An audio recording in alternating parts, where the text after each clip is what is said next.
I had a friend. He didn't come to a good end, this person. He was a real good friend of mine when I was in junior high and high school, and he was kind of crazy. And he was tall. He was about 6'7", and he was pretty thin. And we used to go out to the bar now and then, and in many of the bars that we lived in this little town, there were bullies. And these were guys, and I worked in the bars, and I used to watch these guys, and they'd basically, there was a handful of them in town, pretty psychopathic types. And they'd go to the bar, and all they'd do is sit there and wait for someone to come in who they could beat up. And they knew who it was as soon as they walked in. That's actually why they were at the bar. And so they'd wait till someone came in who didn't look very confident and who could likely be intimidated by this sort of thing, and then they'd tell them to come outside for a fight, and if they didn't, well, then they'd, of course, make fun of them, and if they did, well, generally they'd beat them up. My friend kind of caught on to this trick, and he started going to bars, and every time that someone like that came near him, he'd go outside and fight with them. And one of the things he observed right away is that almost inevitably when he went outside with them, they'd shake hands and make friends. So as soon as and it was really remarkable watching him, because he wasn't a particularly physically powerful person, although he was extraordinarily tall. But he had started to play this game, and he did it for a long time. And I don't remember him ever actually having to fight. He just stared them down fundamentally. So it was a very interesting thing to watch. But it was an indication to me of exactly how shallow this kind of bravado bullying actually is. But people don't find that out because they won't stand up. And it's not surprising, but anyways, they load up on food. Pinocchio's carrying a pie and an ice cream cone simultaneously, and then they're off to have a fight. And Lampwick says something like, it's good to punch someone in the nose sometimes, just for I think he says, heck of it. And so Pinocchio adopts this strut, and in they go to the rough house. And then in the next scene, you see this model home up for destruction. It's quite an interesting scene symbolically. The kids are starting to burn this place and to trash it, and they're dragging a grand piano down the stairs. The destruction of high culture, about which they're nothing but cynical, because they don't believe that hard work and sacrifice can produce something of any value, and they want to bring it down and destroy it. You should take some risks when you're a teenager and also later in life, and so if you won't take any risks, there's actually something wrong with you. But there's a negative element in that, well, teenagers do all sorts of stupid things, and perhaps it's amazing that we all live through it, actually, as far as I'm concerned. And some people take extraordinary risks, and they don't make it through at all, or they end up in the permanently antisocial population. And then they're, basically career criminals. 5% of the criminals commit 95% of the crimes. It's another Pareto distribution. So I used to live in Montreal. I lived in a poor neighborhood. And one day I was out in the back alley building a fence, because I was putting a little fence around my little tiny backyard. And there was a house across the alley down the street a ways where there was a lot of not good partying. A lot of bikers were hanging around there. And I knew there was a little kid that lived there as well. Anyways, I was out there in the back alley pounding away on my fence, and these little kids came up, and they were little. They were like 3 and 4 years old, hey?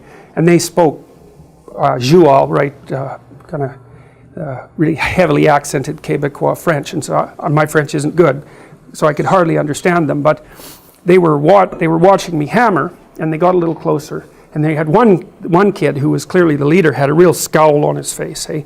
And so they were watching, and I kind of motioned to one of them that they could use the hammer. And that kid said, and I'm going to mangle this, but he said, je volais, or something like that. And what it meant is, I'll steal that. And so I thought, and then he came over and he tugged on it, and he wanted me to take it. And he was quite angry, and, well, I wasn't going to let him take it. And then so I couldn't engage him. I couldn't get him to play, and his buddies were sort of hanging around behind him, and they wouldn't come and play because he wouldn't. And so he was hostile right away to me. And then, so the fence piece was laying out in the alley, and these little monsters started running across it, which I thought was really remarkable, but it was terrible at the same time, because they were really little kids. That shouldn't be happening when you're like 3 or 4. If that's happening at that age, things are not good. And so that kid was already like seriously not happy with the world. And, you know, I'd been studying antisocial behavior for a long time by that point, and I knew that the kids who are destined to jail later in their lives are kids who are rough and tough when they're 2 years old, but then don't get socialized. Or maybe worse, they get anti-socialized, which is exactly what happened to this kid. He'd obviously been ignored and abused. Certainly no one had ever played with him in any real way because he wouldn't play. And it's not good if a kid is that little and you can't get them to play. Something's gone seriously wrong because they're so playful at that age that it's like 90% of them. Anyway, so they were running back and forth on this fence. I thought, stomping on it, you know, and I was right there. I thought, well, first of all, I thought that was remarkable, but I also thought it was absolutely horrifying because, you know, in some sense I could see where this kid was headed and why at that early stage in his life. It's not a pleasant thing to behold. If you're not doing very well, especially if that's your own fault, if you're not doing very well and you're around someone who's doing very well, it's very painful because the mere fact of their being judges you. And so it's very easy to want to destroy that ideal, so that you don't have to live with the terrible consequences of seeing it embodied in front of you. And so part of the reason that people want to tear things down is so that they don't have anything to contrast themselves against and to feel bad. And that's exactly what's happening here. The kids are destroying all of this culture, roughly speaking, because it judges them. The fact that it exists judges them. And I've often thought this about Michelangelo's statue of David, which is this heroic, so David was a shepherd, obviously, and it doesn't sound like much, but back in those times, being a shepherd was a big deal because there were lions, and you had a slingshot, and so like you got to defend your sheep from lions with a slingshot. So you weren't exactly this like 19th century English guy dressed in a, you know, frilly blue suit. You were tough as a bloody, well, as someone who would go after a lion with a slingshot. It's no joke. Anyways, the statue is very heroic, and you know, you look at that and you think, well, that's the possibility of humankind, but by the same token, it's also what you're not. And so, as well as being an ideal, it's a judge, and every ideal is a judge. This is Pleasure Island here. It's full of amusement park rides, and you know, one of the things that's kind of interesting about horror movies, I'm sure you've noticed this, is that they're often set at amusement parks. And clowns are often characters of horror. We'll leave the clowns aside for now, but the amusement park thing, that's pretty interesting. It's like, why in the world would an amusement park be a place of horror? And the first question might be, well, have you ever been to an amusement park?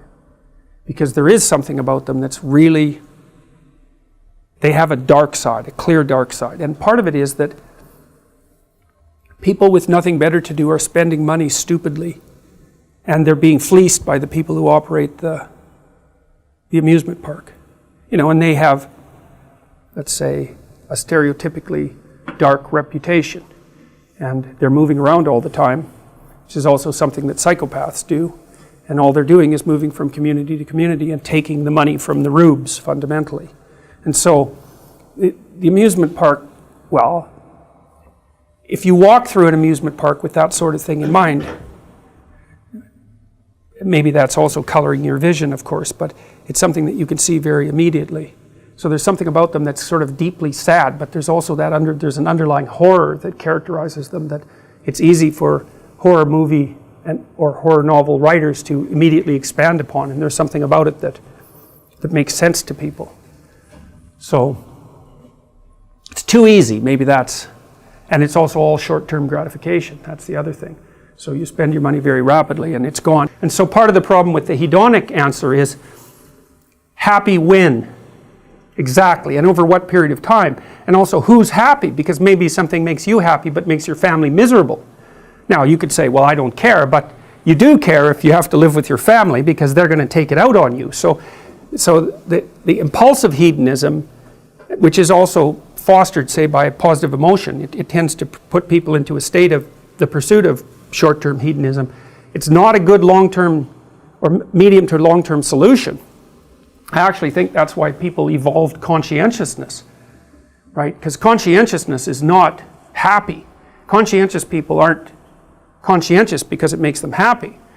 We're starting to think that they're conscientious because they actually feel terrible if they're just sitting around doing nothing. And so it's a way of staving off stress, the stress that's related to enforced leisure, something like that. You know, if you know industrious people, some of you are industrious, some of you will have industrious parents. They just can't sit around and do nothing. They have to be working. They don't feel good unless they're working. So one thing about conscientiousness is that it involves continual sacrifice, right? You're doing difficult things in the present, hypothetically, to make the future better. But that's not driven by hedonism by any stretch of the imagination. And conscientiousness is actually a pretty good predictor of long-term life success in stable societies. Because there's also no point in being conscientious and saving things up and storing things if a bunch of thugs are going to just come in randomly and take it all away. So conscientiousness actually only works intelligently in societies that have some medium to long-term stability. You know, because you can get wiped out by hyperinflation too, because hyperinflation kills off the conscientious people. The people who accrued debts are thrilled when hyperinflation kicks in because it wipes out their debts. But of course those debts are the things they owe to people who were conscientious enough to save. It might be that the sense of meaning that life can provide to you is proportionate to the amount of responsibility you decide to take on. And that'd be very strange if it was the case, you know, because responsibility, of course, is a kind of weight, obviously, and it's difficult to take on responsibility. But if any positive emotion that you feel and your control of anxiety and the control over pain is dependent on the activation of these systems that watch you move towards a desired goal, then the more complete and weighty the goal is, the more kick there's going to be in the observation that you're moving towards it. And you know, you kind of already know this because you'll have observed in your own life that when you're engaged in something that you believe in, that the time passes properly. You know, you can see this even if maybe you're reading a paper and it's actually related in some intelligible manner to something that you want to learn. So even though it's difficult, you get engaged in it, you can remember it better, you can process it better, and you're not so likely to fall asleep, and you're not so likely to want to find distractions, all of that. You can get into it. And it would be very interesting if that was proportionate to the degree of responsibility that you're willing to shoulder, and I think you can make a strong case for that. I've also often wondered, imagine you could offer people a choice. Here's the choice. You could say, well, your life isn't meaningful. The nihilists have got it right. There's no meaning in your life. And because of that, there's no reason for you to accept any responsibility. So you can live a responsibility-free life, and maybe one of impulsive pleasure-seeking, but a responsibility-free life, but the price you pay is that it doesn't get to be meaningful. Or you could say to someone, no, we're going to do the opposite. We're going to say, you can live a meaningful life, but it's only going to be as meaningful as the amount of responsibility that you're willing to bear. And then you might say, well, what would people choose? Because everybody also always makes noises about wanting to have a meaningful life. But if the price you pay for that is the adoption of responsibility, then it's not so obvious that people would choose meaning over, over pointless pursuits if the benefit they got for choosing the pointless pursuits was that they really didn't have to care about anything they ever did. As the situation degenerates, then people have to be offered stupid amusements more and more frequently in order for them to ignore what's actually going on in the background.